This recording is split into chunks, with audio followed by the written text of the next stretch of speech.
Olá, o programa Análise Direta já está no ar dos estúdios no centro da capital paulista para o Brasil e 55 países. Hoje a minha convidada vem falar sobre o seu livro lançado recentemente, após repercussão da websérie homônima.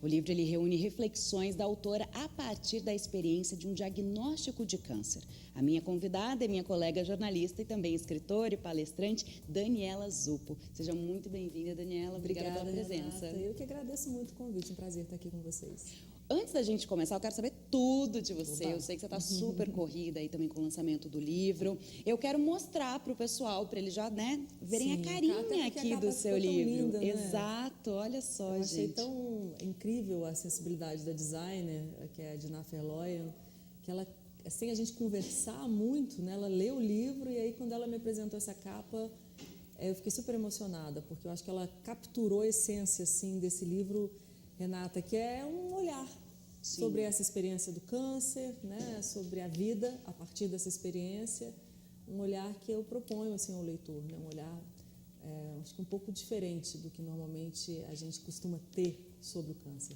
Sim, e este livro ele veio depois da série. Então acho que é legal a gente já começar a bater um papo sobre a websérie, como que você pensou nela, o que você esperava dela, como que ela foi construída, e depois a gente chega no livro.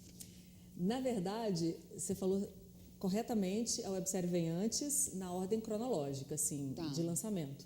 Mas o livro é a origem de tudo. Ah, que bacana! Porque o livro, Renata, foi um diário de bordo, como você disse. Quando eu recebi o diagnóstico, antes mesmo de começar o tratamento, eu comecei a escrever compulsivamente para elaborar o impacto daquela notícia na minha vida, né? Eu sou jornalista e apresentadora de TV, eu tive que me afastar do trabalho durante um ano, fazer o tratamento. Então, o meu companheiro, né, de reflexões foi esse diário, né? Sim. Em algum momento dessa história, eu decidi fazer websérie, ou seja, decidi transformar aquela história em imagens. Até porque o câncer tem isso, né? Assim, o tratamento do câncer traz consigo toda essa questão da imagem, da transformação de uma imagem, né, a partir de um tratamento muito agressivo e debilitante. Então, em algum momento eu entendi que aquela história podia ter imagens, né, que eu podia mostrar aquilo para as pessoas. Acho que até hoje, assim, elaborando depois, às vezes eu me pergunto como me afastei da TV, me afastei do trabalho, e eu acho que em algum lugar ali que eu ainda não tinha descoberto, tinha um desejo de dizer assim, eu não vou me esconder.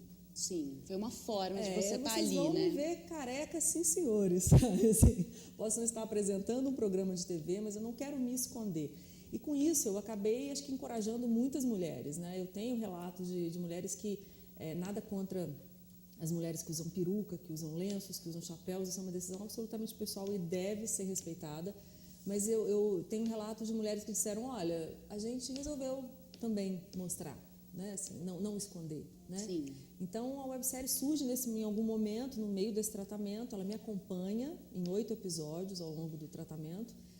E é quase um documentário, um reality, digamos assim? É mais um documentário, porque assim, na verdade, quem assistir a websérie, que está no meu canal no YouTube, não vai ter muito do drama. Eu evitei isso, assim, porque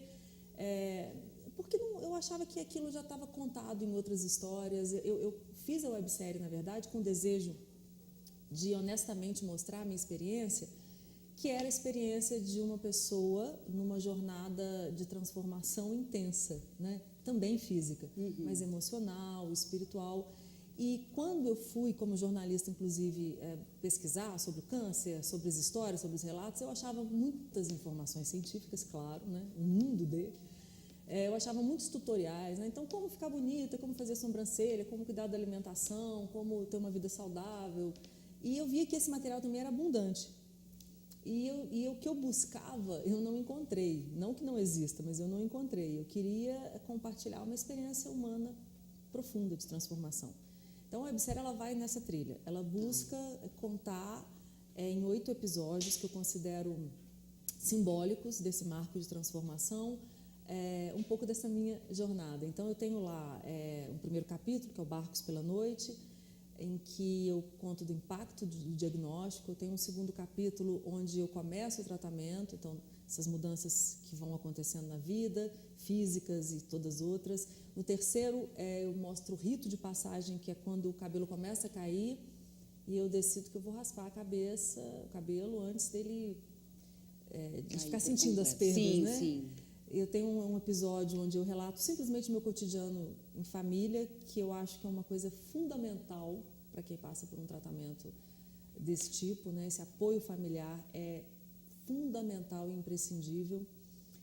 Eu tenho um capítulo muito curioso onde eu documento a minha sessão de psicanálise, sem nenhum treino, sem nenhum teste, sem nenhum falseamento da realidade. Sim. Eu e meu psicanalista ali, na real, conversando sobre, no caso, esse impacto que um diagnóstico desse causa, não só em você, mas todas as pessoas à sua volta, né? Claro. As pessoas têm muita dificuldade de lidar com isso, né? E aí tem um episódio onde eu converso com o meu médico, Roberto Fonseca, que é um oncologista experiente, sobre o câncer, né? Tentando desmistificar um pouco todos esses preconceitos e os mitos mesmo, né? Que existem acerca da doença. Até um grande finale, que é quando o Carlos Bracher, que é um artista de Ouro Preto, mas conhecido no mundo inteiro, um retratista, né? Ele pinta o meu desenho quando o cabelo começa a nascer. Então é um ritual assim, é um outro ritual, só que agora acho que de transcendência. Sim, já chegou naquele no ponto ali massa. Então eu te contei todos os episódios. Já adorei! E me diz uma coisa, Daniela, o conteúdo dentro dos episódios, o conteúdo do livro, é mais ou menos um acompanhamento? O que eu vou ver no episódio? Eu vou ler no livro? Os conteúdos são diferentes? Você pensou no público diferente, quem vai assistir, quem vai ler? Eles se casam? Como é que funciona? Eu acho que eles têm em comum não só o título, né? A mesma autora, a mesma experiência de vida, mas o conteúdo é bem distinto. Com exceção do primeiro capítulo, que é o primeiro capítulo do episódio, o texto dele é o mesmo capítulo do livro, porque eu queria mostrar justamente essa fonte em comum, né? Eles surgem do mesmo momento da minha vida. Mas a partir daí é completamente diferente, né? Eu acho que a websérie ela tem uma dramaturgia, né? Então ela tem um roteiro assim que segue uma história, né? Tem uma evolução dessa história. E o livro não. O livro são todos textos escritos durante o tratamento, mas são textos independentes. Não é uma biografia, uma autobiografia. Não conta a história da minha vida.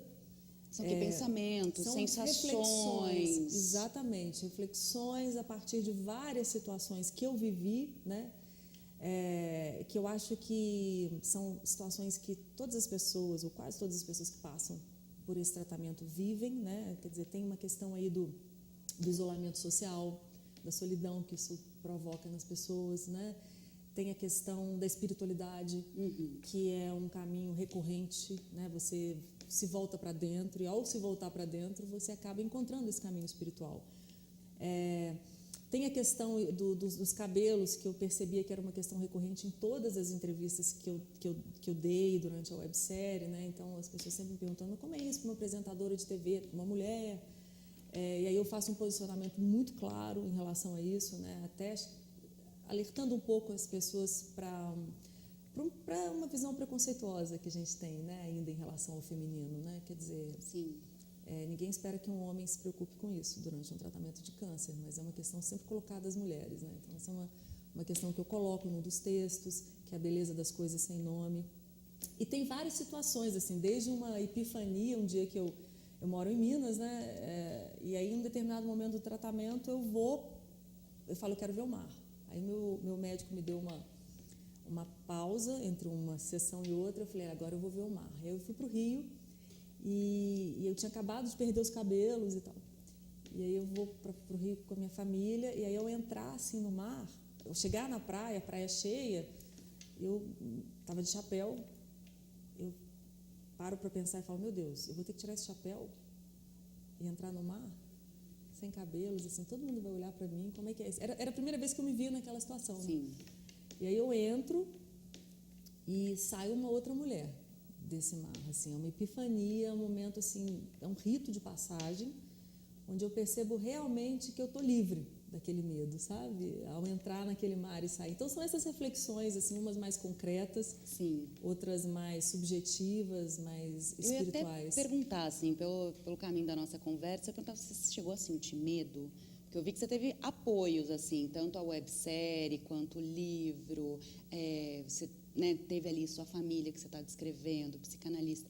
Então, assim, teve algum momento que você, então, sentiu esse medo de morrer? De não conseguir. De morrer, né, mesmo? De perder a batalha, né? Eu acho que seria... Eu acho que ele não, te de ficar também um pouco mais debilitada, isso todo o processo. É fato, isso acontece. Esse medo você sente ele muito no início do tratamento, porque você vem todo aquele quadro, né? Todo o quadro do tratamento de câncer, todas as perdas físicas, todas as perdas emocionais, aquilo te arrebata num primeiro momento. Então, o medo é forte, né? Medo desse enfraquecimento, medo dessa vulnerabilidade, dessa dependência física e emocional das outras pessoas que vão ter que cuidar de você, né? Você deixa de ser uma pessoa independente, né? Para ser uma pessoa dependente de outras pessoas, seja a equipe médica, seja a sua família, seja os seus amigos. Então, isso tudo passa rapidamente, sim, no início do tratamento como um filme. A medida e o medo da morte, porque quando você recebe um diagnóstico de câncer, a gente sabe que é uma doença grave, né? E a gente sabe que há um caminho de cura e que essa cura pode ser possível ou não ser possível. E você, obviamente, vai lutar para que ela seja possível, né? Então, tudo isso te ocorre nesse momento, né? Quando você começa o tratamento, aí você ganha uma coragem, né? Você quer lutar pela vida e você sabe que você tem recursos da medicina, né? Afetivos, né? Que vão te apoiar ali naquela caminhada. E aí você descobre uma força interior, que são aquelas experiências recorrentes, assim, de todas as pessoas que passam, acho que não só por uma doença grave, mas por uma situação limite na vida, né? Que você diz assim, eu não sabia que eu tinha essa força, né? Aquela força interior que você só vai descobrir quando você precisar dela, né? Então, eu acho que aí o medo sai um pouco de cena, em alguns momentos, claro que ele volta, mas aí você adquire esperança, você descobre que tem pessoas que te amam, que estão ali do seu lado, que estão lutando junto com você, isso também te fortalece muito. E no meu caso, especificamente, o livro, a websérie, né, foram uma grande forma de eu atravessar esse deserto, né? Assim, porque eu estava ali criando alguma coisa, né? Eu estava ali elaborando a minha própria narrativa. Então, isso foi muito curativo, eu acho, né, para mim. Foi muito libertador desse medo, assim, porque eu sabia que eu estava fazendo a minha parte e torcendo para tudo dar certo no final, né? E, Daniela, já que você voltou aqui também para o livro, vamos falar então desse título, Amanhã, Hoje é Ontem. Vamos lá, que é bonito, né? É muito bonito. Eu posso falar porque não é meu. Conta um pouquinho. Filha, mas a sua filha, ela tem quantos anos? Hoje 11, mas quando eu recebi o diagnóstico ela tinha 9. E com 9 anos ela pensou nesse título? Na verdade, com 5. Eu guardei. Tá. Quando ela tinha uns 5 anos, ela um dia chegou em casa da escola e me perguntou assim, mamãe, amanhã hoje é ontem? E eu fiquei completamente perplexa. Eu não entendi a pergunta, né? É porque ela estava estudando na escola a diferença dos tempos, né? Então, hoje é segunda, amanhã é terça, passado, presente, futuro. E aí, depois de um minuto, assim, de uns segundos em silêncio, eu calculei, pensei na segunda, terça e quarta, amanhã, hoje é ontem. Falei, filha, amanhã, hoje é ontem. Quando eu resolvi fazer websérie, eu ficava pensando num título, né? A websérie ela tem até um subtítulo, que é Diário de um Câncer. E era, a princípio, o título. Eu pensei, é Diário de um Câncer, mas não é bem isso que eu quero dizer. E aí eu lembrei da frase da Maria, que era uma pergunta e que eu transformei em afirmação, né? Como quem diz, sim, amanhã, hoje é ontem. Ou seja, tudo está conectado e tudo vai passar. Eu acho que isso é a grande síntese dessa história para mim. Assim, é o que resume tudo que eu quero dizer para as pessoas, assim, que eu acho que tem a ver com câncer e tem a ver com a vida. Né? Assim, tudo que é bom passa, então aproveite, e tudo que é difícil isso também passa. Bom, a gente vai conversar muito mais ainda aqui. A gente vai para um breve intervalo. Daniela, tá uma delícia aqui o nosso bate-papo. Eu vou deixar aí aberto também para todo mundo que quiser mandar aí suas perguntas através do nosso WhatsApp da RIT. Vou passar aqui o telefone para vocês. É o 011 São Paulo 992247760, né? E as pessoas que estão em outro país é só colocar o 55 na frente. Daí é 05511 e o telefone. Vão mandando suas perguntas, a Dani está aqui com a gente, mas a gente já volta para conversar muito mais sobre amanhã, hoje é ontem.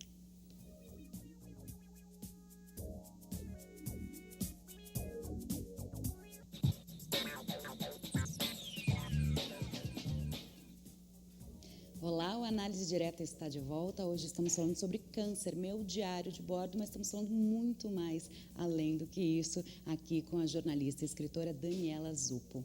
Daniela, o papo tá gostosíssimo.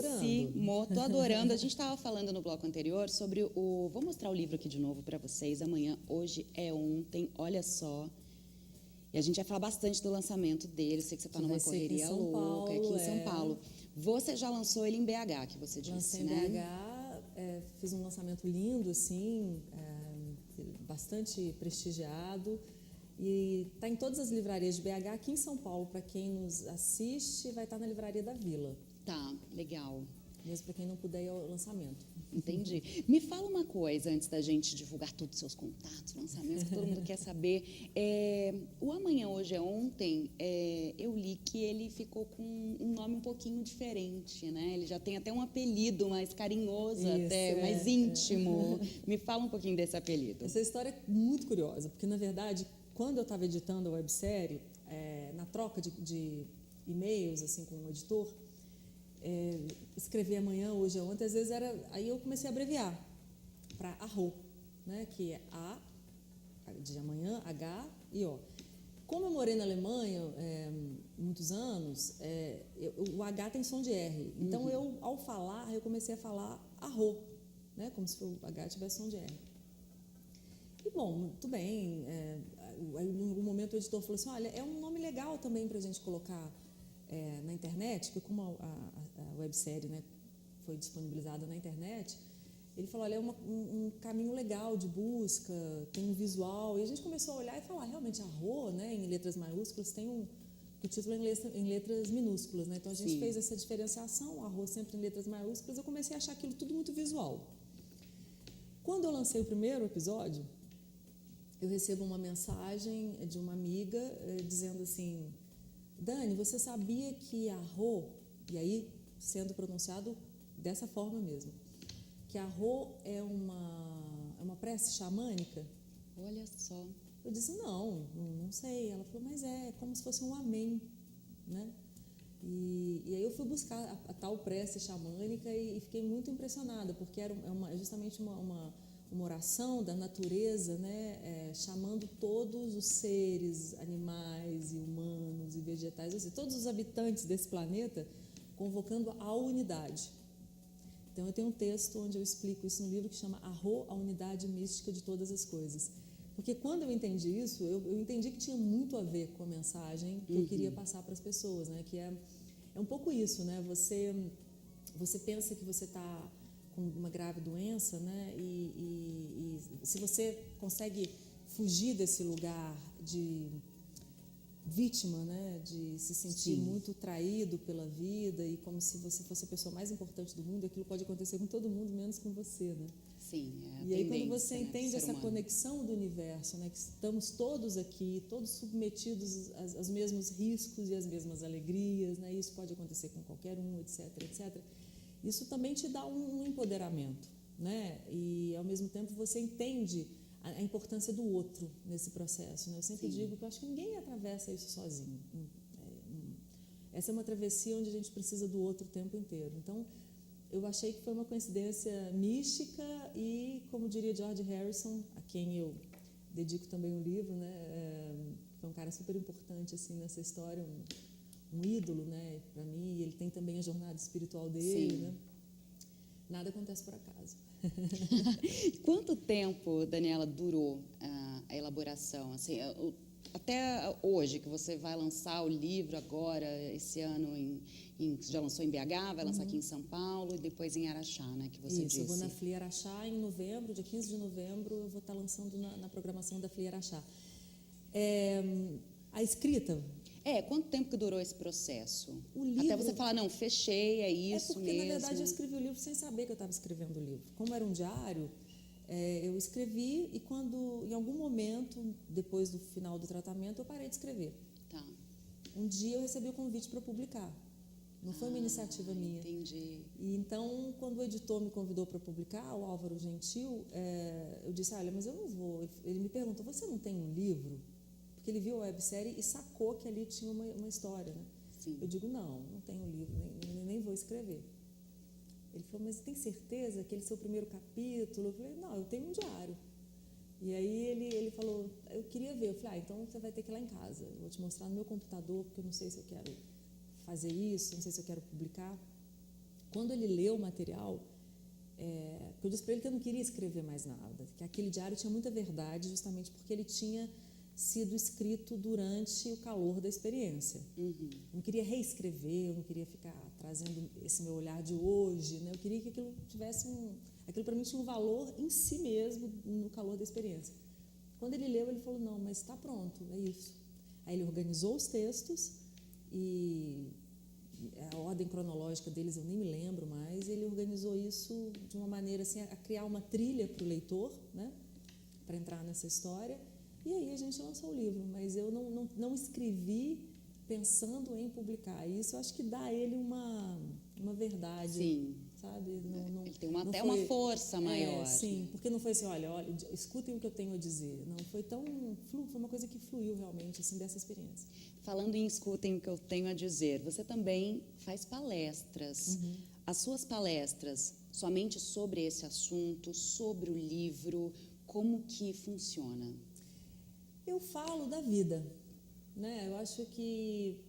que a vida é mais do que isso também que você viveu, né? É porque, assim, quando chega Outubro Rosa, eu acabo falando para mulheres que estão passando por esse diagnóstico, por esse tratamento. Isso é um caminho natural, porque eu acabo dando uma injeção de esperança, de ânimo, naturalmente, porque essa é a grande mensagem, eu acho, dessa história toda, né?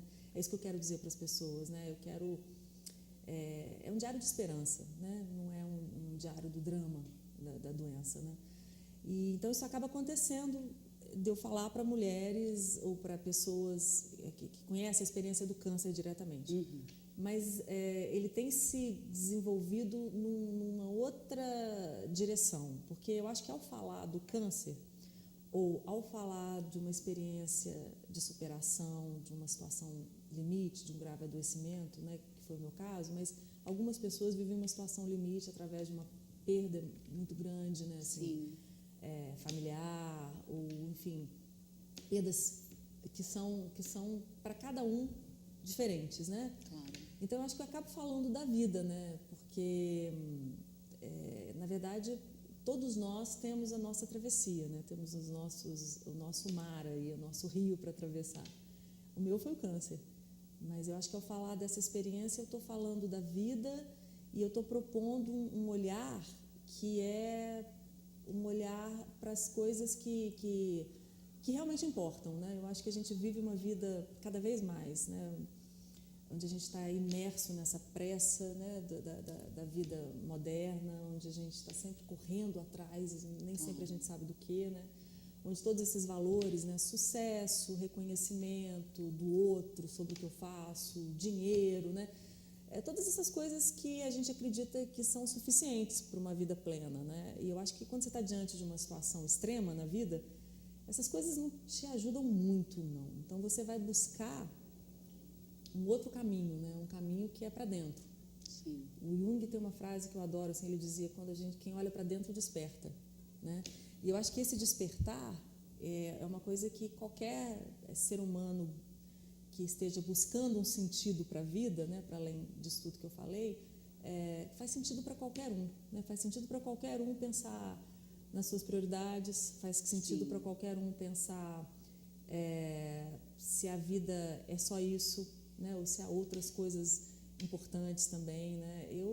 A partir da experiência do câncer, eu fiz uma verdadeira reflexão sobre a minha vida, né? Quais eram as minhas prioridades, quais deveriam ser se eu sobrevivesse. Mudaram as suas prioridades? Totalmente, totalmente. Quais eram os meus afetos, qual era a verdade dos meus afetos, porque você está imerso num ambiente profissional com relações circunstanciais. Sim. No momento que você realmente pula do trem, você vai saber. Você vai saber quem são seus amigos, quem são seus afetos, com quem você pode contar. Você vai descobrir a sua força, né? Você vai descobrir os seus valores ou redescobrir seus valores. Então, você me perguntou, as minhas prioridades mudaram completamente. Eu tenho uma filha, não vejo mais sentido numa vida onde eu saia de casa às 7 horas da manhã e volte às 8 horas da noite.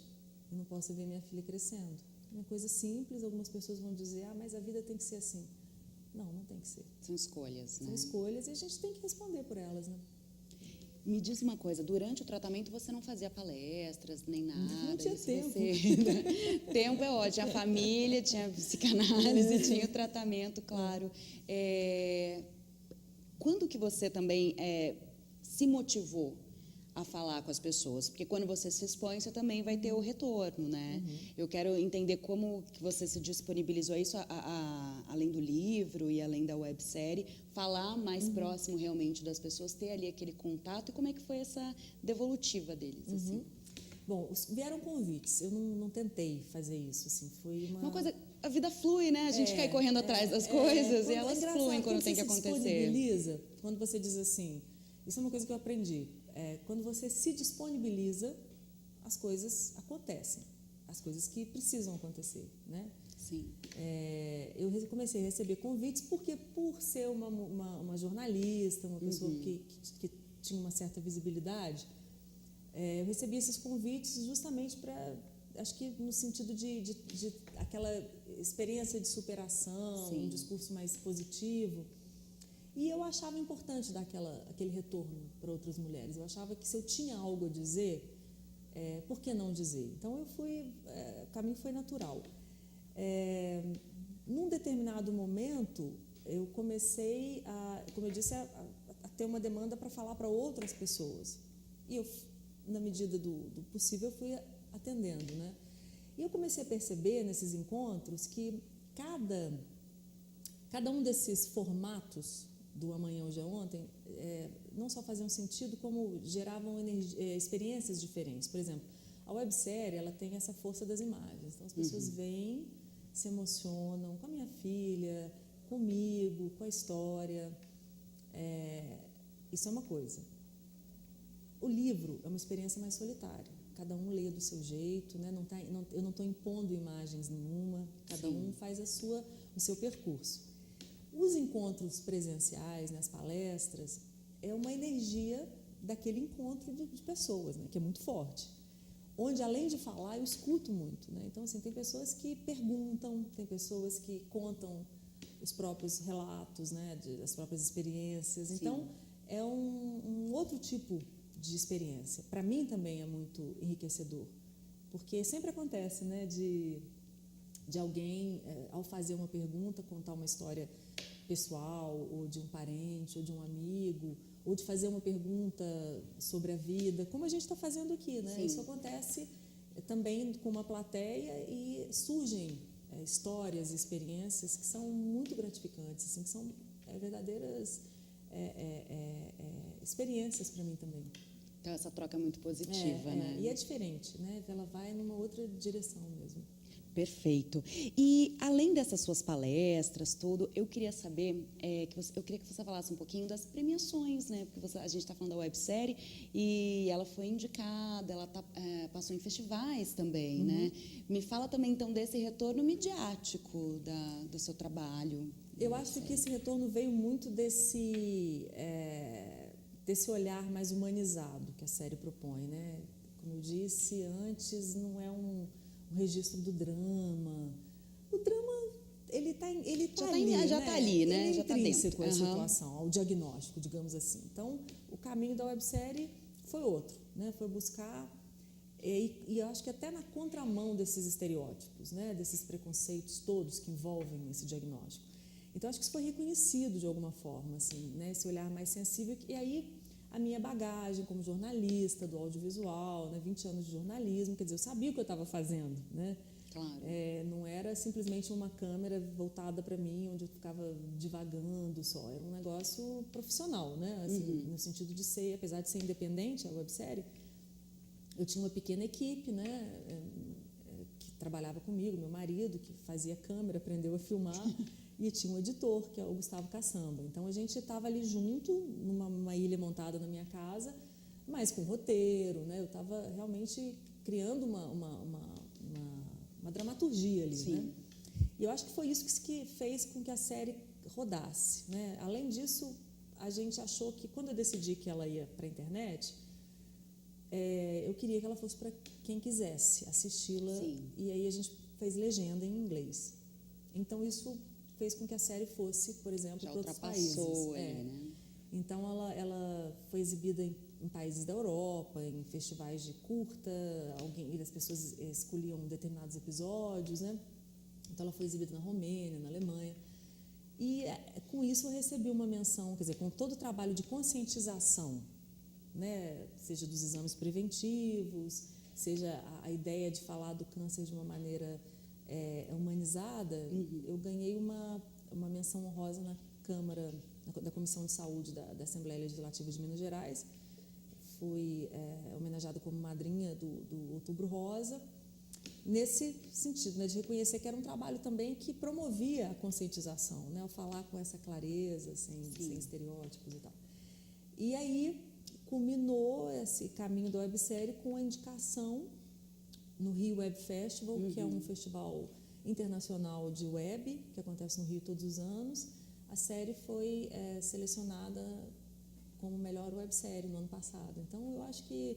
E o bacana da internet é isso, né? Quer dizer, eu lancei no ano passado, mas a série está postada. Então, ela continua pulsando, ela continua seguindo um caminho, né? Atravessando aí também os limites geográficos.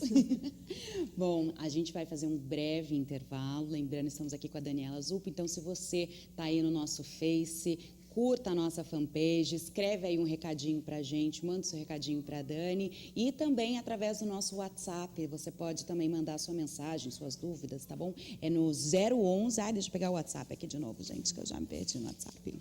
Espera aí que eu vou procurar aqui. Achei, olha só, 01 São Paulo, 992247760, se você está num outro país, 05511, daí 992247760. A gente já volta para daí finalizar aqui essa entrevista maravilhosa ao lado da jornalista e escritora Daniela Zupo. Não sai daí, até já.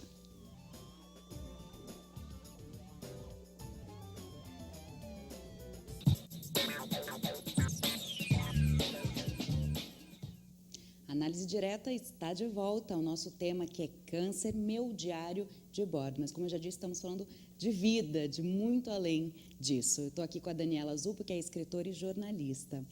Vou mostrar seu livro de novo, todo bloco. Sempre, pode? Sempre. Acho ótimo, e Dina Ferloyen, que é designer, agradece. Me fala um pouquinho, então, dessa capa, enquanto eu mostro, que você disse que foi a designer que fez, né? Sem você saber, você não deu palpite.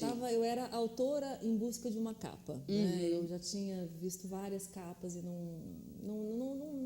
não me acertava com nenhuma delas. Né? E aí conheci a Dina Ferloyen, que é uma designer de Minas, maravilhosa, e fui apresentada por um amigo em comum, e a gente conversando ali na livraria e tal. Eu já estava com uma capa, aguardando a chegada de uma capa. Ela falou, comecei a contar do projeto, ela falou, nossa, mas que bacana, deixa eu conhecer. E aí a gente ficou se falando por e-mail. Um belo dia, eu diante já da capa, que ainda não tinha me convencido, eu falei, Dina, você faria uma capa para mim, assim, numa semana? Porque o livro está saindo, tem que ter capa, né? E ela veio com 2 projetos, me mostrou o primeiro, que era esse, e eu quase chorei, assim. Como eu te disse, eu fiquei impressionada como ela captou, assim, numa imagem, ela capturou a essência do livro, né? Assim, deixa eu até virar um pouquinho aqui, para quem ainda olhos, não percebeu, né? olha... São os meus olhos. Eu deixei de pezinho, mas agora, para você perceber um pouquinho mais... E aí ela queria me mostrar o segundo projeto, eu falei, não quero ver. Vamos nesse mesmo. Eu falei, era exatamente o que eu queria, era olhar e dizer, essa é a capa. Que legal. Então, foi o que aconteceu. E vamos falar sobre os seus planos futuros. Você quer voltar, assim... Você já disse que você não quer voltar para essa coisa louca das 7 às 8 da noite, né? O que na carreira de jornalista é quase um impossível. Tanto, né? Então, o que você busca agora? Olha, eu acho que o que eu busco eu já encontrei, assim, é um sentimento de que as coisas, né, de seguir o curso da vida, como ele venha. Né? Então, eu acho que assim, o livro, eu estou caminhando, quer dizer, a websérie já me deu essa sensação, né, de um caminho, uma trilha possível, né, independente até. Sim. O livro agora requer uma agenda de lançamentos, presencial, né? Eu tenho que estar nos lugares, eu tenho que falar sobre o livro. É o momento de se dedicar, um que livro, é o novo filho, né? Sim, um livro não se joga numa livraria, né? Assim, você tem que fazer toda uma campanha, assim, pelo livro, né? Sobretudo no Brasil, né? Então você precisa falar sobre o livro, viajar, apresentá-lo às pessoas. Então isso envolve tempo, dedicação. Esse ano eu pretendo continuar, como a gente falou anteriormente, né? Eu lancei em BH, estou lançando em São Paulo, vou lançar em Araxá no dia 15 de novembro, na Filiera Araxá. Então, provavelmente vou ter mais um lançamento em BH, no Outubro Rosa, no dia 24 de outubro, numa terça-feira no Diamond Mall, né, a convite da Comédia BH. Então, eu tenho uma agenda com o livro aí até o final do ano a cumprir. Acho que está maravilhoso, assim. Tô seguindo feliz essa trilha do livro, da websérie ainda, porque o livro acaba trazendo de volta a websérie, né? São absolutamente conectados. E TV, rádio, né? Eu amo jornalismo. Eu tenho um canal no YouTube, que é o youtube.com/Daniela Zupo, com alguns seguidores, gente que já me acompanhava na TV, gente que entrou depois me acompanhando na websérie. Eu tenho um novo programa, que é o Meus Discos, Meus Livros e Nada Mais. Eu amo jornalismo cultural, literatura e música, sempre foram duas paixões. Então, eu posto críticas, comentários sobre livros e discos que eu estou ouvindo, novos, resgato livros e discos mais Isso tudo antigos, no canal do YouTube? Tudo no meu canal do YouTube. Então, eu continuo gerando notícia, gerando conteúdo jornalístico, né? Porque fiz a minha trajetória em cima disso, né? Foram 20 anos mesmo dedicados ao jornalismo. Trabalhei na Globo, no SBT, fui correspondente internacional, trabalhei em Minas, em praticamente todas as TVs de lá, trabalhei em rádio, amo rádio. Então, eu acho que em algum momento isso volta na minha trajetória de uma maneira assim... Mas o que eu percebi é que você não faz também planos para tão... Não mais. Né, para um futuro tão distante. Você falou até o final do ano. Porque a vida é assim, né? Eu acho que quando uma fatalidade dessa atravessa o seu caminho, né, e você percebe que você não tem controle real sobre a sua vida, porque a gente gosta de acreditar que tem, né? A gente gosta de acreditar que não, eu sei o que eu vou fazer agora, o que eu vou fazer amanhã, esse horário eu também sei o que eu vou estar fazendo. Na verdade, se a gente pensar fora da caixinha, se a gente pensar direito, a gente não sabe nada, né? Então, assim, eu aprendi com essa experiência a deixar a vida acontecer e a entregar um pouco esse controle. Claro, estamos aqui divulgando, eu sei que eu tenho uma entrevista amanhã, eu sei que eu tenho o lançamento do livro, mas esse planejamento a longo prazo, tem até um texto onde eu falo especificamente sobre isso, né? Desligar o relógio das horas, né? E desligar isso que eu chamo de espectrômetro, né? A gente vive assim a vida nesse tempo futuro, né? Programando, planejando coisas que a gente nem sabe se vão acontecer, né? Nem curte ali aquele momento, você né? perde, bate-papo você perde isso aqui. Quer dizer, se eu estou aqui conversando com você e pensando no meu compromisso de hoje à tarde, eu já perdi isso aqui de alguma forma. Eu já não estou presente nesse momento. Então isso foi uma coisa que eu aprendi de verdade. Está no título e está na minha vida. Eu aplico aquilo que eu digo para as pessoas na websérie, no livro, eu tenho aprendido a fazer também, sabe? Senão não teria nem sentido, não teria verdade. Amanhã, hoje, ontem também é um pouco isso, né? Tudo vai passar, mas tem um outro lado dessa frase que virou um mantra para mim, da minha filha, né? Que me ensinou isso, assim, a viver o momento presente, a descobrir a força do momento presente, né? Onde tudo é possível. Aliás, é o único momento onde tudo é possível. O resto não existe, né? O que passou, passou, o que virá a gente não sabe. E a sua filha, ela sentiu que ela tem uma nova mãe, assim, mais presente, talvez? Ela Ela gosta mais mãe, agora dessa mãe? E ela se sente... Isso ressignificou, né, essa história do livro, da websérie, ela ressignificou essa experiência dolorosa, traumática, não só para mim, mas para minha filha também, para minha família também. Né? Para Maria foi muito difícil ver a mãe doente. Para toda pessoa que passa por essa experiência sabe disso, sabe como é difícil ver os filhos sofrendo, né? Então, para ela isso teve um sentido assim muito especial, né? Ela curte muito, ela me acompanha em todas as entrevistas, ela fica muito feliz por mim. E ela tem até uma ilustração dela dentro do livro, né? Ela faz parte dessa história, ela é coautora, né? Deixa eu te mostrar. Ai, mostra logo aqui. no início. Nossa, que foto bonita essa daqui. Essa é um selfie que vou mostrar, vai. Pode mostrar? Claro, um selfie na banheira. Olha só que linda. Adorei. Eu estava fazendo radioterapia e nesse momento eu tive aquela coisa de... Eu estava até... A foto, ela tem as cicatrizes, mas a gente tirou, né? Uma foto de um momento muito íntimo, assim, onde eu estava encarando, literalmente. É uma foto forte, né? Esse seu olhar que está na capa, está ali, ó. E que foge um pouco aquela ideia da foto do autor sorrindo e simpático, né? Assim. Com o bracinho cruzado, maravilhoso. Mostra para mim o desenho da Maria. Da Maria, que é um negócio que foi muito emocionante para mim, que foi um desenho que ela fez com os cabelos longos, quando eu estava em tratamento. E somos nós Olha duas. só. Muito lindo, né? Muito inspirador. E aí, quer dizer, a foto original tem cores, né? Mas a gente optou pelo preto e branco. Ficou lindo. Tem até uma borboleta ali, ó. E nós duas iguais, né? Muito bonitinho. Eu já estava sem cabelos nessa época, mas é como se ela estivesse reforçando com o desenho a frase dela. Tudo vai passar, mamãe. Exato, cabelo, daqui né? a pouco cresce. Tá aí. Que bacana. E a Maria é coautora do livro, assim. Ela foi o farol, né, dessa travessia. Ela foi a grande inspiração. Me lembro como se fosse ontem. Nunca vou esquecer o dia que eu disse a ela do diagnóstico. Algumas pessoas optam por não dizer, eu respeito. Por não contar, né?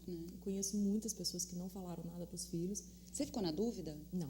Nenhum momento de esconder isso? Não, porque eu sabia, quando eu descobri qual seria o tratamento, que seria um longo tratamento, que envolveria quimioterapia, radioterapia, cirurgia, ou seja, meus cabelos iam cair, ela ia ver toda aquela transformação física, e ela tinha 9 anos de idade.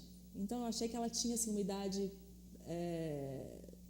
suficiente para eu dizer para ela entender, né? Ao mesmo tempo, eu sabia que ela não tinha idade para absorver aquilo na sua complexidade. Então, eu decidi contar porque eu achava que era uma forma, na verdade, de poupá-la. Era melhor saber por mim do que descobrir isso de uma outra forma. Então, eu disse, Maria, a mamãe ficou doente, essa doença se chama câncer, mas a mamãe vai precisar tomar um remédio forte que vai fazer os cabelos da mamãe caírem. Mas a mamãe vai ficar boa tomando esse remédio. E ela acreditou. Quando eu percebi aquela confiança da Maria, que os filhos têm isso, né? Eles confiam cegamente nos pais, né? Pelo menos nessa idade. E aquilo foi tão inspirador para mim, porque eu percebi que eu também podia acreditar, tanto quanto a Maria. E eu acho que, de alguma forma, eu passei a acreditar quando eu percebi que a Maria acreditou. Né? Assim, ela foi uma grande inspiração nesse sentido, né? Essa capacidade de fé na vida que as crianças têm, né? E de confiança na vida que a gente vai perdendo, né? Sim. Foi mais fácil ou mais difícil do que você imaginava a aceitação da Maria, assim? Ela me ensinou tudo. Eu aprendi muito com ela.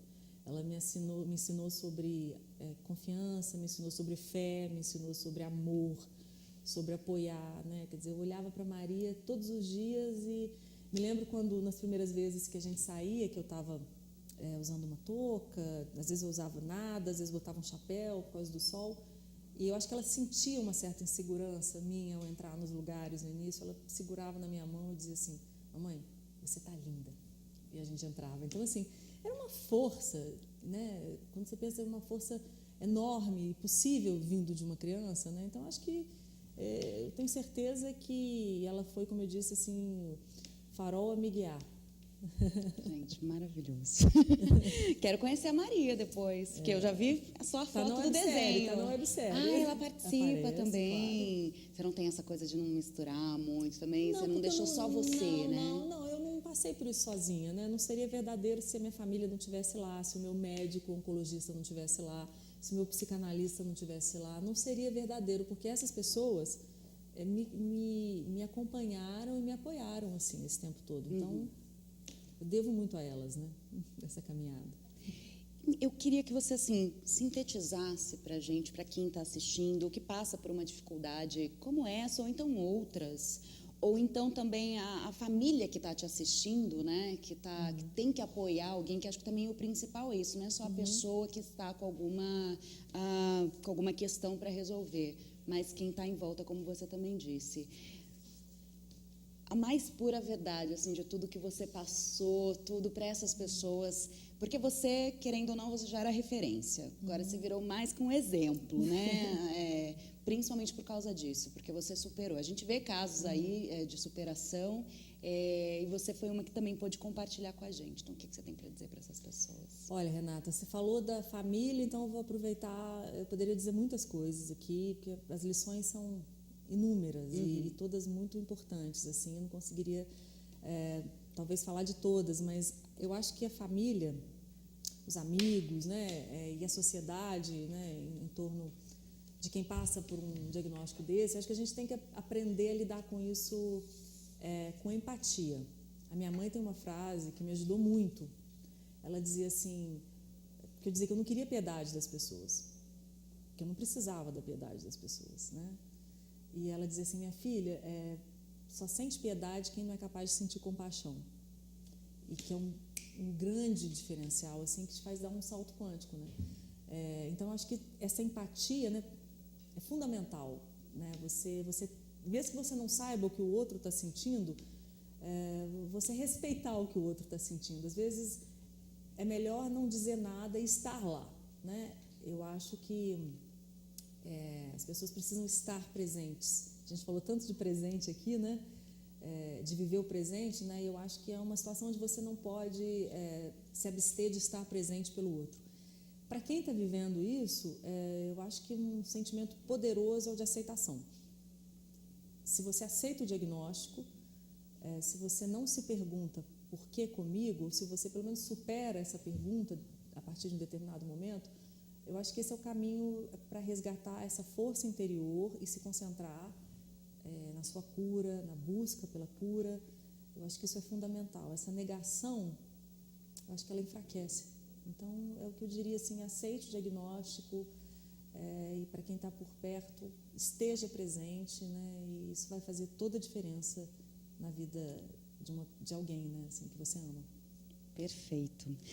Daniela, vamos lá. Comunidade no Face, divulga pra gente. Temos, assim, eu tenho uma comunidade que é o Amanhã, Hoje é Ontem, no Facebook, aberta, todos convidados, onde eu posto todas as entrevistas e todos os assuntos, as palestras, onde eu vou estar.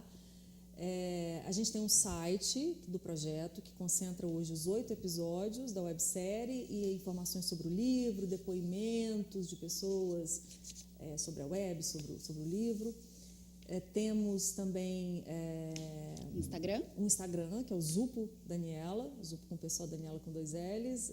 Tem mais alguma coisa? YouTube, canal do YouTube, pra gente ver meu canal do YouTube, vídeos. obrigada, que é o youtube.com/Daniela Zupo, onde tem um pouquinho de tudo que eu já fiz na TV, que eu estou fazendo, a websérie. Dá para te acompanhar e saber onde estão Só lembrando, então, o lançamento do livro nessa na Vila Madalena.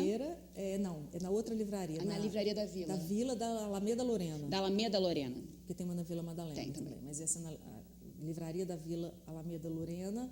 Quinta-feira, dia 5 de outubro, de 6h30 da tarde até 9h30 da noite. Eu vou estar lá autografando. É um prazer receber seu público lá. E, enfim, o livro depois continua na Livraria da Vila. Para quem não puder o lançamento, vai estar à venda lá. Perfeito. Daniela, foi um prazer Igualmente, inenarrável. Nossa, foi ótimo. Te ter aqui Deliciosa. foi ótimo Obrigada. mesmo. Muito obrigada por você compartilhar a sua história conosco, não só conosco, mas com todo mundo aí. Recebi aqui a escritora e jornalista Daniela Zupo. Para você que está ligadinho aí na nossa página do Face, nosso canal do YouTube, programa Análise Direta, dá aquele like no Face, manda também seus comentários, sugestões de temas, enfim. No YouTube também você acompanha, programa Análise Direta. Tem também o nosso WhatsApp, que você pode entrar em contato também, que é o 011 São Paulo, 99224-7760. Se você está em alguma outra localidade, em outro país, você coloca os 55, 055 11 99224-7760. Hoje eu fico por aqui. Muito obrigada pela presença de todos vocês. Eu te vejo num próximo programa. Beijo.